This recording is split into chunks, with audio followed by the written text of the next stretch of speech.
হরে কৃষ্ণ। কৃষ্ণ কথা হয়তো অপর্ণা চ্যানেলের সকল বন্ধুদেরকে জানায় স্বাগত। এই স্বার্থময় পৃথিবীতে কার সঙ্গ ধরতে হয় জানো? শোনো তাহলে। বলছে, যার সঙ্গই ছাড়ো না কেন, কখনো ভগবানের সঙ্গ ছেড়ো না। কারণ এই স্বার্থময় পৃথিবীতে, এই বিশ্বাসঘাতকতার পৃথিবীতে একমাত্র ভরসা হলেন স্বয়ং ভগবান। তাই প্রতিদিন ঘুমোতে যাওয়ার আগে ভগবানের নাম করো, আবার ঘুম ভাঙলে সবার আগে ভগবানের নাম স্মরণ করে, ভগবানকে স্মরণ করে দিনের কাজ শুরু করো। দেখবে ভগবানের কৃপায় সারাটা দিন অনেক ভালো কাটবে।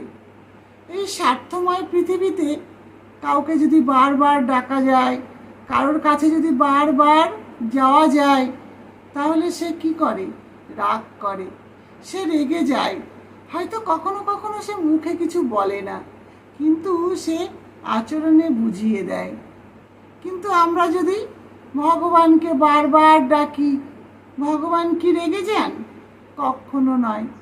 ভগবান খুশি হন, আরও বেশি বেশি করে কৃপা করেন।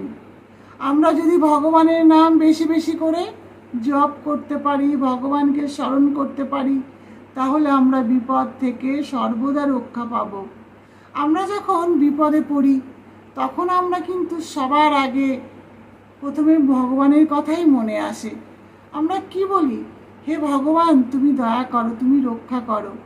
তাই আমাদের এই বিশ্বাসঘাতকতার পৃথিবীতে একমাত্র ভরসা হলেন স্বয়ং ভগবান। তাই যার সঙ্গই ছাড়ো না কেন, কখনো ভগবানের সঙ্গ ছেড়ো না। দেখবে জীবনটা অনেক সুন্দর হবে, শান্তিময় হবে। হরে কৃষ্ণ।